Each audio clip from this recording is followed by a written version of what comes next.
small one and then the big one, neither of which worked particularly well. Yep. Is it still worth pursuing those ideas?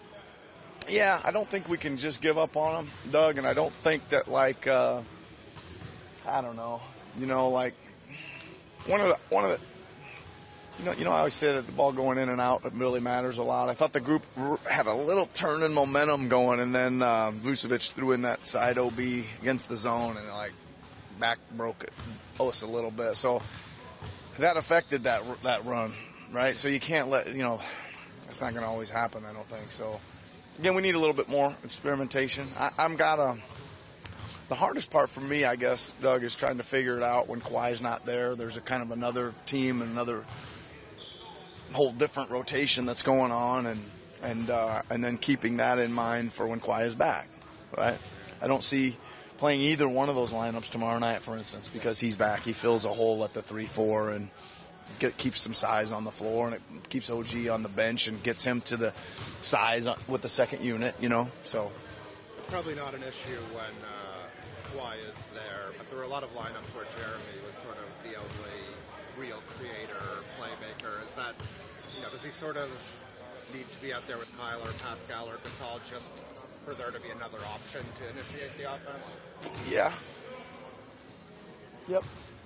I mean, I think. Listen, I like to have like it's normal, and I I'll be completely honest with you guys. I was really close to starting Jeremy tomorrow night or last night because I went with Fred all the time, and again that all the again that gives us that kind of automatic two-prong penetrating, just what you're just mentioning, attack plus Pascal, right? And that group fits pretty good, and so I like to have it that way, but it's just bad subbing by me last night. So I think it's out of Jeremy's nature to be really aggressive looking to score. Might be. Do you need to change that? Might be, but I've just talked to him this morning, and I told him when he's out there with Kyle, start acting like a two guard, meaning catch and shoot, because you're a good shooter. We need that. We need that production. And I said, when you're not and you come off the screens at the 3-point line open, and you just start pulling them. So we'll see. We'll see if we can get him there. I mean, you guys know we have that. It's a little bit like DeLon, right? DeLon would come off there, and we were begging him to shoot those, right, for a longest time. It takes time for, like you said, is that their nature maybe a little bit, yeah. I know he gets in the paint and looks to drive and kick, but then he's surrounded by giants, and there's no place to kick the ball. Yeah. That's what frees up that shot frees that up. I think you're right. I think it'll move them up. What it usually does, Doug, is move another defender into play. Then your big's rolling. Now there's the next problem, right? So they've got to either address that from the outside, and if they do that, then you're over the top to the open three on the weak side. Some of that just a new guy not trying to step on any toes, trying to fit in. Yeah, and I think a lot of it's just some new guy. He still doesn't know everything we're doing. I mean, we're surprised. It surprises you when you think, oh, well, he's really got it.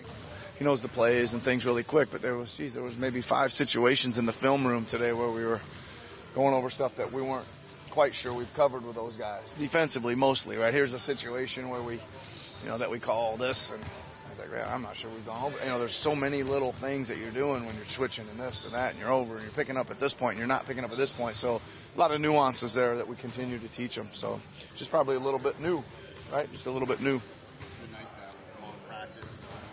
Get in with all the new guys. You feel like we had a good learning day, right? I thought we had a good learning day. We not only for the short term but for the long term. Right, we did a lot of film today on a lot of topics. Okay, some last night, some tomorrow night, and some not related to last night or tomorrow night, relating to the long term. So, and they're good. Like I give them a lot of credit. Super locked in today. Very good discussion. Very good back and forth. Very good intellect. So I think it was a good day today. Look at Boston and see them scuffling a little bit, and they're in the papers and they're at each other. NBA guys realize there's still a hell of a lot of talent, and they're not going to be trifled with. Is that fair? Is it just run of the season kind of stuff going on?